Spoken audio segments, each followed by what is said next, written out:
الحمد للہ وکفا وسلام علی عبادہ الذین اصطفیٰ اما بعد فاعوذ باللہ من الشیطان الرجیم بسم اللہ الرحمن الرحیم۔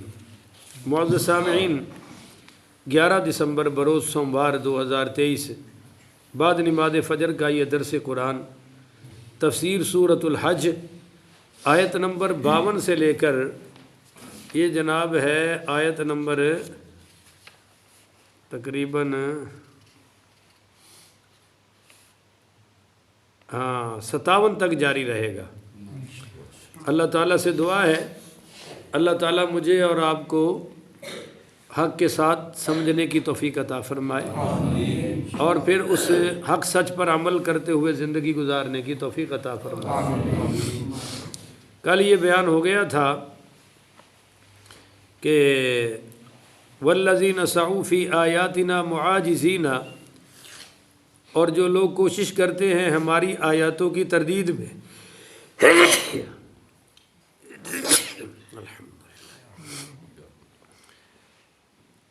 جو لوگ کوشش کرتے ہیں ہماری آیتوں کی تردید میں، رد میں، اس خیال سے کہ فی معاجزین کہ وہ ہمیں ہرا دیں گے، اللہ کو ہی عاجز کر دیں گے معاذ اللہ، اولئک اصحاب الجحیم، یہی لوگ دوزخی ہیں۔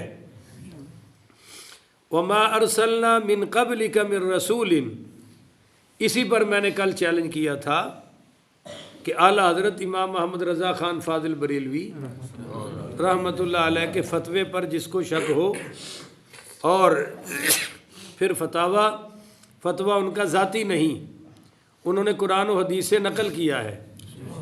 پورے ملت اسلامیہ کا موقف ابو طالب کے عدم ایمان پر ہے، تو جو ان کو معاذ اللہ جھوٹا سمجھتا ہے پوری ملت اسلامیہ کو، وہ ہم سے مناظرہ بھی کر لے، مباہلہ بھی کر لے، فیصلہ اللہ کر دے گا۔ اس میں کوئی لڑائی جھگڑے کی ضرورت ہے؟ گرم سرد ہونے کی کیا ضرورت ہے؟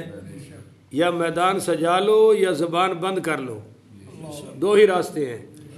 اور میں آپ کو کہہ دوں کہ اہل سنت نے کبھی اس مسئلے کو چھیڑا ہی نہیں، کیونکہ ہمیں ڈر لگتا ہے کہ ابو طالب کے کلمہ نہ پڑھنے سے حضور کا دل دکھا تھا، ہم ان کی دوسرے کافروں کی طرح تردید ہے، کیونکہ آخر حضور کا ساتھ دیا ہے، آخر سرکار کا ڈیفنس کیا ہے، تو ہم تو ڈرتے ہیں ان کے بارے میں بات کرنے سے۔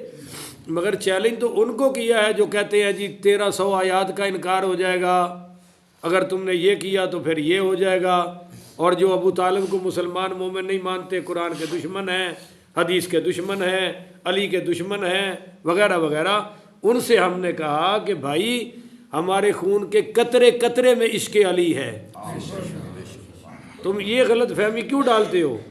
جب تمہیں کوئی جواب نہیں ملتا یا گالیاں دیتے ہو یا فتوے لگاتے ہو، یہ کل میں نے کہہ دیا تھا۔ اچھا، آج کی آیت بڑی سمجھنی ہے، آپ سب نے زور لگانی ہے، تسمیہ کر دیو بند، یہ تمہوں نا دماغ دے آخری زور لانا پے گا تو پھر سمجھ آنی ہے، سوکھا کم نہیں ہے۔ وما ارسلنا من قبلک، اور نہیں بھیجا ہم نے آپ سے پہلے، من رسول، کوئی رسول، ولا نبی، اور نہ کوئی نبی۔ ٹھیک ہے، نبی اور رسول میں بعض علماء نے فرق لکھا ہے، اور بعض نے کہا کہ ایک ہی شعبے کی دو کڑیاں ہیں۔ اس وقت تفصیل کی بات لمبی ہو جائے گی، بات اصل میں نے آگے کوئی اور کرنی ہے، اس کی تفصیل میں کل پیش کر دوں گا۔ ہاں، میں نے جب بھی کوئی نبی اور رسول بھیجا تو الا اذا تمنا القى الشیطان فی امنیتہ، اس کے ساتھ یہ ہوا کہ جب اس نے کچھ پڑھا تو ڈال دیے شیطان نے اس کے پڑھنے میں شکوک، یعنی نبی رسول کوئی پڑھتا تھا تو شیطان اس میں ڈال دیتا تھا، بولو گے تو سمجھ آئے گی، ایسے تو نہیں، اس میں کوئی نہ کوئی شکوک ڈال دیتا تھا۔ توجہ کرنا، فی امنیتہ، کیا شکوک ڈالتا تھا؟ پہلے آپ ترجمہ سن لیں۔ فَيَنْسَخُ اللَّهُ مَا يُلْقِي الشَّيْطَانُ، پس مٹا دیتا ہے اللہ تعالیٰ جو دخل اندازی شیطان کرتا ہے، اللہ تعالیٰ اس کو مٹا دیتا ہے جو شیطان دخل اندازی کرتا ہے۔ ثم یحکم اللہ آیاتہ، اور پھر پختہ کر دیتا ہے اللہ تعالیٰ اپنی آیتوں کو، مضبوط کر دیتا ہے۔ واللہ علیم حکیم، اور اللہ تعالیٰ سب کچھ جاننے والا اور بہت دانا ہے۔ یہ ترجمہ ہو گیا جی۔ اب اس کا جو شان نزول ہے ایک اعتبار سے وہ یہ ہے کہ جب بھی کسی نبی اور رسول پر وحی نازل ہوئی ہے تو اس کو جناب شیطان کوشش کرتا ہے کہ اس کے بارے میں لوگوں کے دلوں میں شکوک و شبہات بولے ماشاءاللہ چپ نہ رہے، مشکل کام ہے ذرا آسان کرے، اس کے بارے میں لوگوں کے دلوں میں شکوک و شبہات کیونکہ شک نہ ہو تو بات تو اندر اتر گئی اور شیطان تو مر گیا۔ اب وہ شکوک و شبہات کیا ڈالتا ہے؟ ان الشیطان، سورۃ الانعام آیت نمبر 121 پڑھ رہا ہوں، ان الشیاطین لیوحون الی اولیائہم لیجادلوکم، کہ شیطان اپنے چیلوں کے دلوں میں طرح طرح کے وسوسے ڈالتا ہے تاکہ وہ تمہارے ساتھ بحث و مباحثہ شروع کر دے۔ دوسری آیت، اور یہ جو دوسری آیت ہے یہ بھی سورۃ الانعام سے پڑھنے لگا ہوں، اور آیت نمبر 112، وَكَذَلِكَ جَعَلْنَا لِكُلِّ نَبِيٍّ عَدُوًّا شَيَاطِينَ الْإِنسِ وَالْجِنِّ، یعنی اسی طرح ہم نے ہر نبی کے لیے سرکش انسانوں اور شیطانوں کو، سرکش انسانوں اور جنوں کو دشمن بنایا ہے۔ یوحی بعضهم الی بعض زخرف القول غرورا، اور وہ لوگوں کو دھوکہ دینے کے لیے ایسی باتیں سکھاتے ہیں جو بظاہر بڑی دلکش ہوتی ہیں، جو بظاہر بڑی بظاہر تو دل کو لگتی ہیں۔ مثلا آیت ہوئی نازل کہ حرمت علیکم المیتۃ، کہ تم پر مردار حرام ہے، بولو تم پر مردار حرام ہے۔ اب شیطان نے جواب کیا دل میں ڈالا وہ بھی سن لو، وہ کہتا ہے کہ تم کیسے کھاتے ہو؟ مسلمانوں نے کہا ذبح کر کے، اس نے کہا اچھا جو تم چھری سے مارو حلال ہے، جو خدا مار دے حرام ہے۔ اب یہ مذہب ہے، یہ تمہارا مذہب ہے کہ قرآن کہہ رہا ہے علیکم حرمت علیکم المیتۃ، کہ تم پر مردہ جانور ہے، اور شیطان نے کیا بات ڈالی کہ تم مارو تو حلال ہے، خدا مارے تو یہ ہے شیطان کے چکر۔ ٹھیک ہے، اس کا جواب میں کبھی دے دوں گا، ہمارے پاس اس کا بھی جواب ہے، آج ٹائم لمبا ہو جائے گا جو وہ آگے سوالوں کے جواب دینے ہیں۔ اچھا جی، قرآن میں حکم آ گیا کیا کہ سود حرام ہے اور تجارت حلال ہے، تو یہ سارے کیوں نہیں بول رہے؟ یعنی میرا ڈبل کام، میں تفسیر بھی کراں تے نالے تانوں بھی چلاواں، تسی میرے تے رحم کرو نا۔ میں کہہ رہا ہوں کہ بھائی حکم آ گیا کہ سود اور تجارت، تو ان کے دل میں کیا آیا؟ شیطان نے ڈالا، انہوں نے کہا اچھا تجارت کا نفع حلال ہے اور سود کا نفع حرام ہے، نفع تو نفع ہی ہوتا ہے۔ آج والے بھی یہی کہہ رہے ہیں، نہیں کہہ رہے ہیں؟ یہ پرانی بات ہے جناب۔ تو اصل بات تو یہ تھی کہ شیطان لوگوں کے دلوں میں بات وسوسے ڈالتا ہے، مگر یہاں کیا ہو گیا؟ نہیں بھیجا ہم نے آپ سے پہلے کوئی رسول اور نہ کوئی نبی۔ رسول اسے کہتے ہیں جو صاحب شریعت ہو، اور نبی اس کو کہتے ہیں جو پچھلے نبی کی شریعت کو آگے جاری کر دے۔ یہ میں نے ایک چھوٹا سا فرق بتا دیا۔ اچھا، مگر کیا ہوا؟ یہاں ایک روایت پیش کی جاتی ہے، بعض مفسرین نے اس کو ذکر کیا ہے تعویل کے ساتھ، بعض نے رد کر دیا ہے، اصل تو رد ہی ہے۔ وہ حدیث کیا ہے؟ اس کو کہتے ہیں حدیث غرانیق، اور وہ یہ ہے، آپ کو سنا دوں اور میرے سامعین و ناظرین بھی سنا لیں، اور وہ یہ ہے کہ آیت کے شان نزول میں ایک روایت ہے کہ ایک روز حرم شریف میں کفار و مشرکین کے اجتماع میں حضور پاک پڑھیے صلی اللہ علیہ وآلہ وسلم نے سورۃ النجم کی یہ آیت تلاوت فرمائی کہ افرأیتم اللات والعزی ومناۃ الثالثۃ الاخری۔ تو شیطان نے نعوذ باللہ، استغفر اللہ، سب پڑھو استغفر اللہ، حضور کی زبان پر یہ جاری کر دیا کہ تلک الغرانیق العلا وان شفاعتہن لترجی، یعنی یہ بت مراغان بلند پر پرواز ہے، یعنی بت بڑے اعلیٰ ہیں۔ کہا کیا گیا تھا افرائیتم اللات والعزیٰ، کہ دیکھو اس لات اور عزیٰ کی طرف۔ اصل آیت یہ تھی ومناۃ الثالثۃ الاخری، یہ اصل آیت ہے، مگر شیطان نے حضور کی زبان پر کیا جاری کر دیا؟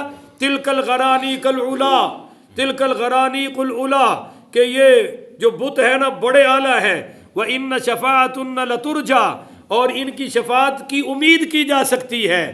یہ مشرکین اچھا کی خوشی کی حد نہ رہی، وہ سارے خوش ہو گئے اور حضور پر نور کا اسم گرامی لے کر کہنے لگے کہ وہ اپنے پرانے دین پر لوٹ آیا ہے اور ہماری دشمنی ختم ہو گئی ہے۔ اچھا حضور پاک صلی اللہ علیہ وسلم نے سورہ نجم کی سجدے والی آیت پڑھی تو سرکار نے سجدہ کیا تو مشرکین نے بھی سجدہ کر دیا، اس خوشی میں کہ اب تو یہ ہمارے مذہب پر آ گیا ہے۔ اس کے بعد جبریل آئے اور کہا کہ میں نے آپ کو یہ صورت اس طرح وحی نہیں کی تھی جس طرح آپ نے پڑھی ہے۔ یہ سن کر سرکار کو غم ہوا اور اس رنج اور غم کرنے کو دور کرنے کے لیے یہ آیت نازل ہوئی۔ آپ سادے افراد ہیں، عالم نہیں ہیں، ایمانداری سے بتائیے شیطان کی اتنی جرت ہے کہ ہمارے نبی کے ساتھ ایسا کر جائے؟ سارے نہیں بول رہے ہو بھائی، جڑا نہیں بول رہا بیڑا غرق ہو جانا ہے، عقیدے کا مسئلہ ہے۔ کیا شیطان کی اتنی جرت ہے کہ ہمارے نبی کی زبان مبارک پر قرآن کی بجائے کفر کا کلام جاری کر دے؟ دیکھو آپ سادے لوگ ہیں مگر آپ نے کہہ دیا کہ ایسا ہو سکتا، اور ایسا ہوا بھی نہیں۔ ابھی میں ثابت کرتا ہوں، آپ معمولی سمجھ بوجھ سے کہہ رہے ہیں کہ ایسا نہیں ہو سکتا، اور ہمارے بڑے بڑے تمام علماء نے یہی کہا ہے کہ یہ روایت سراسر جھوٹ ہے۔ علامہ زمخشری رحمۃ اللہ علیہ نے اپنی تفسیروں میں جو روایت نقل کی ہے، یہ بات تو ایک معمولی سا مسلمان سے بھی سرزد نہیں ہو سکتی، تو حضور سے کیسے سرزد ہو سکتی ہے؟ چنانچہ امام محمد بن اسحاق سے جب پوچھا گیا اس روایت کے بارے میں تو فرمایا ھذا من وضع الزنا، ھذا من وضع الزنادقہ، کہ یہ زندیق قسم کے لوگ یعنی جو بے دین لوگ ہیں انہوں نے یہ روایت خود گھڑ کے کتابوں میں نقل کی ہے۔ حضور کی شان ایسی ہو سکتی نہیں۔ اور جناب عجیب بات ہے کہ امام بیہقی رحمۃ اللہ علیہ، پڑھو نا رحمۃ اللہ علیہ، وہ اس آیت شریفہ کے بارے میں فرماتے ہیں، اس آیت کی شرح میں اس روایت کے بارے میں کہ هذه القصة غیر ثابتۃ من جہل نقلی، کہ یہ قصہ صحیح نقل سے ثابت نہیں ہے، اور جن راویوں نے اس کو نقل کیا ہے وہ سب مطعون ہیں، ان پر تمام محدثین نے طعن کیا ہے کہ ایسا کرنا جائز نہیں۔ اور فوجب اطراحہ، اور محدثین نے کہا کہ اس روایت کو ردی کی ٹوکری میں پھینک دینا چاہیے، یہ نقل کرنے کے قابل نہیں ہے۔ کیوں بھائی؟ کیونکہ یہی سورہ نجم اس کی پہلی آیت ہے، وَالنَّجْمُ إِذَا هَوَىٰ، یعنی میرا محبوب نہ گمراہ ہوا نہ بھٹکا، مَا دَلَّ صَاحِبُكُمْ وَمَا غَوَىٰ، نہ وہ بھٹکا نہ گمراہ ہوا۔ اب توجہ، وَمَا يَنْطِقُ عَنِ الْهَوَىٰ، وہ تو نہیں بولتا اپنی خواہش سے، ان ہوا الا وحی یوحیٰ، وہ تو جب بھی بولتا ہے رب کی وحی سے بولتا ہے۔ تو جب قرآن اسی صورت کی پہلی آیتوں میں کہہ رہا ہے کہ حضور رب کی مرضی سے بولتے ہیں، تو شیطان اپنی مرضی ملا سکتا نہیں۔ آگے سنیے، قرآن ہی سے حوالہ دینے لگا ہوں بڑا تکڑا، آپ کی کوئی توجہ ہے یا نہیں ہے؟ اور آپ کو کوئی بات سمجھ آ رہی ہے کہ نہیں آ رہی؟ اب ذرا توجہ سے سنیے گا۔ قرآن یہ کہہ رہا ہے کہ وَلَوْ تَقَوَّلَ عَلَيْنَا بَعْدَ الْأَقَاوِيلِ لَأَخَذْنَاهُ مِنْهُ بِالْيَمِينِ، اگر وہ ہم پر ایک بات بھی اپنی طرف سے بنا کر کہتے، نبی کریم اللہ کہہ رہا ہے اگر حضور اپنی طرف سے ایک بات بھی بنا کر کہتے تو لَأَخَذْنَاهُ مِنْهُ بِالْيَمِينِ، تو ہم ضرور ان سے قوت کے ساتھ بدلہ لیتے نبی سے، اگر وہ اپنی طرف سے کہتے۔ ثُمَّ لَقَطَعْنَاهُ مِنْهُ الْوَتِينَ، فرمایا سن لو، تو ہم ان کی دل کی رگ کاٹ دیتے نبی کی اگر وہ قرآن میں اپنی طرف سے کچھ کہتا. لہذا جب رب کہہ رہا ہے کہ میرا نبی کرتا تو میں ایسا کر دیتا، تو لہذا جب نبی اپنی طرف سے کوئی بات قرآن میں نہیں لگا سکتا اور نہ لگائی ہے تو شیطان کی بات قرآن میں کیسے لگ سکتی ہے؟ اور قرآن شیطان کی بات نبی پاک کی زبان پر جاری نہیں ہو سکتی. امام فخر الدین رازی اپنی تفسیر کبیر میں بڑے زور شور سے اس کا رد کرتے ہیں اور لکھتے ہیں کہ علماء محققین کا فیصلہ یہ ہے کہ هذه الروایت باطلۃ موضوعۃ، کہ یہ روایت جھوٹی ہے اور اڑنتو گھڑنتو مڑنتو ہے، یہ من گھڑت ہے، اس کا کوئی حقیقت سے تعلق ہے. اور واحتجوا علیہ بالقرآن والسنۃ والمعقول، اس کے باطل اور موضوع من گھڑت ہونے پر علماء نے قرآن و سنت سے عقلی اور نقلی دلائل پیش کر دیے ہیں. لہذا کوئی کمی بولو چھوڑی نہیں. ان هذه القصۃ موضوعۃ، علماء لکھتے ہیں کہ یہ سارا قصہ ہی من گھڑت ہے. بولو بھائی اس کا حقیقت سے کوئی تعلق ہے. اور خبر الواحد لا يعارض الدلائل النقلیۃ والعقلیۃ المتواترہ، کہ یہ خبر واحد ہے اور دلائل عقلیہ اور نقلیہ جو حد تواتر کو پہنچے ہوئے ہیں اس کے سامنے اس کی کوئی اوقات نہیں ہے. تو بہرحال اور بھی علماء نے بڑی سختی کی ہے. حضرت علامہ ابو عبداللہ القرطبی اپنی تفسیر میں نقل فرماتے ہیں کہ فی ذالک روایت کثیرۃ کلھا باطلۃ لا اصل لہ، کہ سب کی سب اس قسم کی روایتیں جھوٹ ہیں، باطل ہیں، اور بولو اس کا کوئی ثبوت نہیں ہے. فرماتے ہیں کہ وضعف الحدیث مغنی عن کل تعویل، اور آخر میں فرمایا کہ اس کی کوئی بھی سند صحیح، اور اگر سند صحیح ہو بھی جائے تو وہ ضعیف اور ناقابل اعتبار ہوگی، اعتبار قرآن پر ہی کیا جائے گا. اور جناب علامہ قرطبی نے قاضی عیاض رحمۃ اللہ علیہ کا قول نکل کیا کہ ان الامت اجمعت فی ما طریقہ البلاغ انہ معصوم فیہ من الاخبار عن شیء بخلاف ما هو علیہ لا قصدا ولا عمدا ولا سہوا ولا غلطا. یعنی پوری امت مسلمہ کا اس بات پر اجماع ہے کہ تبلیغ کلام الہی میں، اللہ کے کلام کی تبلیغ میں حضور پاک سے کوئی غلطی نہیں ہوئی، نہ قصدن ہوئی، نہ عمدن ہوئی، نہ سہون ہوئی، نہ کوئی غلطی سے غلطی ہوئی ہے، بلکہ سرکار تو معصوم عن الخطا ہے، معصوم عن الہوا ہے. لہذا شیطان ایسی کر سکتا. اور علامہ آلوسی رحمۃ اللہ علیہ نے اپنی تفسیر روح المعانی میں ابو منصور ماتوریدی، سارے پڑھو رحمۃ اللہ علیہ کا یہ قول نقل کیا ہے. وذکر الشیخ ابو المنصور الماتوریدی فی کتاب قصص الاتقیاء الصواب ان قوله تلك الغرانیق العلا من جملة ایحاء الشیطان الى اولیائه من الزنادقہ وحضرۃ الرسالة بریئۃ من مثل هذه الروایہ.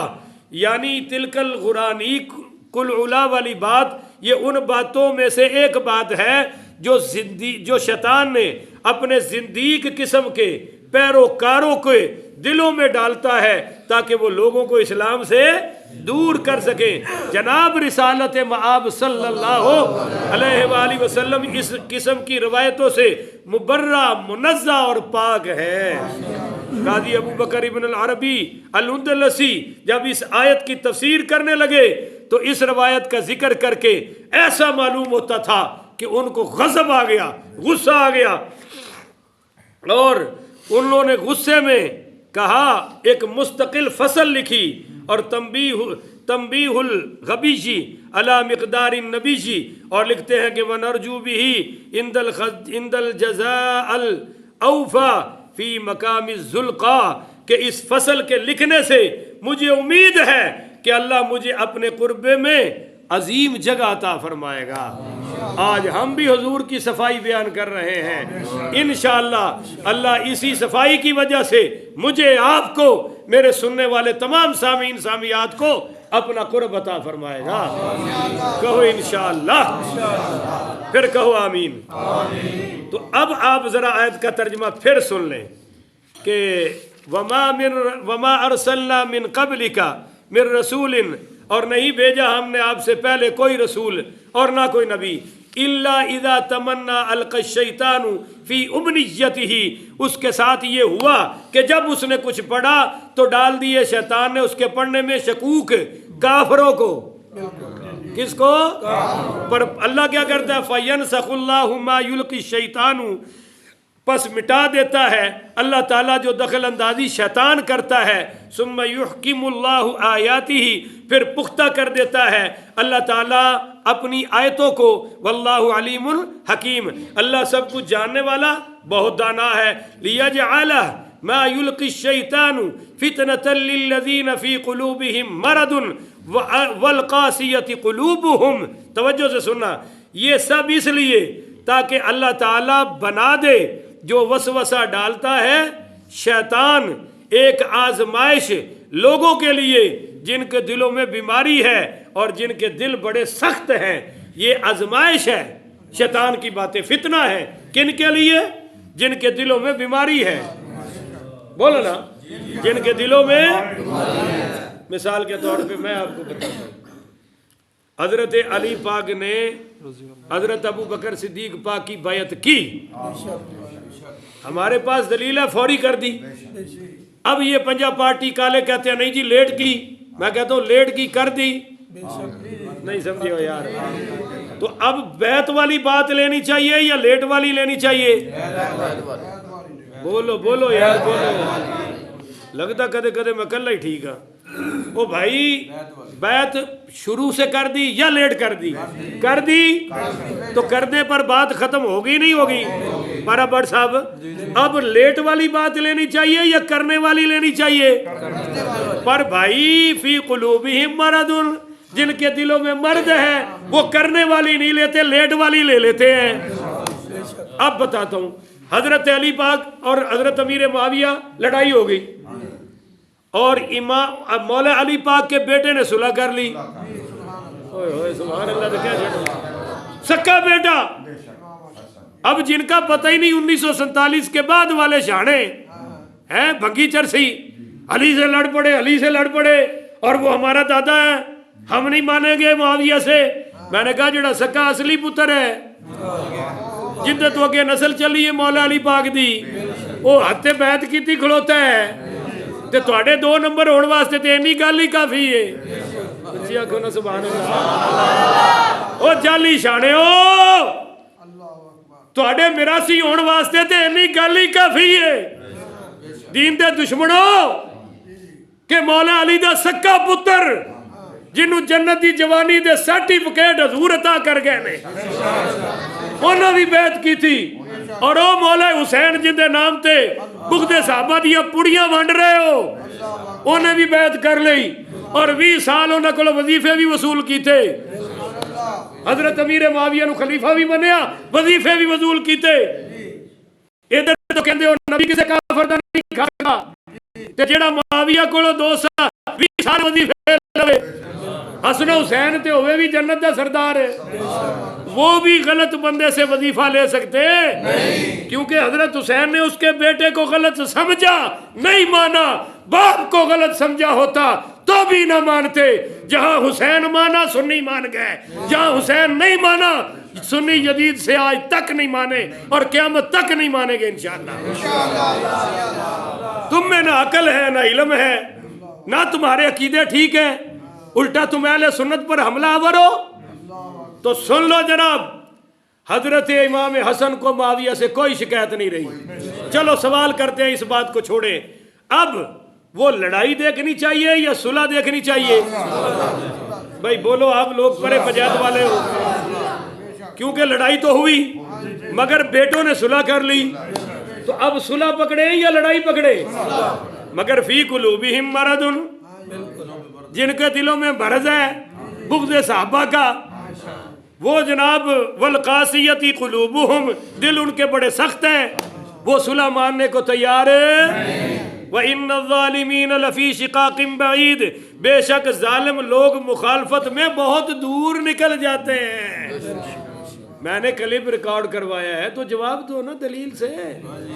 آ جاؤ میرے پاس، اہلاً و سہلاً مرحبا، پلکوں پہ بٹھاؤں گا، سینے سے لگاؤں گا، اس کا جواب علم کا علم سے دے دو۔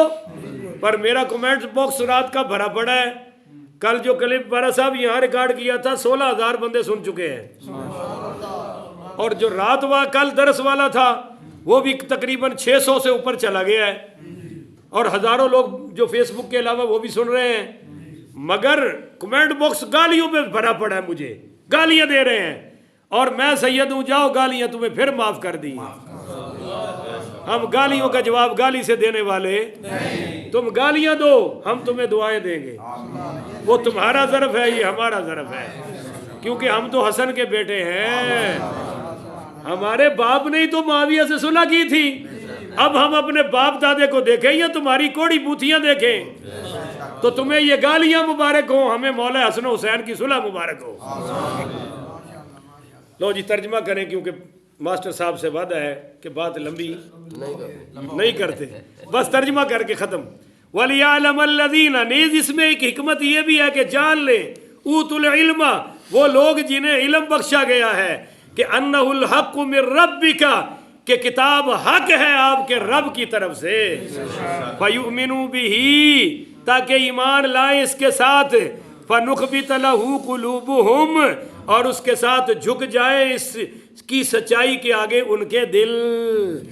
تو جن کے دل صاف ہوتے ہیں وہ جھک جاتے ہیں۔ ہم مولا حسن حسین کی صلح کے آگے جھک گئے، اللہ اور اس کے رسول کے ہر حکم کے آگے جھک گئے۔ وَإِنَّ اللَّهَ لَهَادِ الَّذِينَ، بے شک اللہ تعالیٰ ہدایت دیتا ہے کن کو؟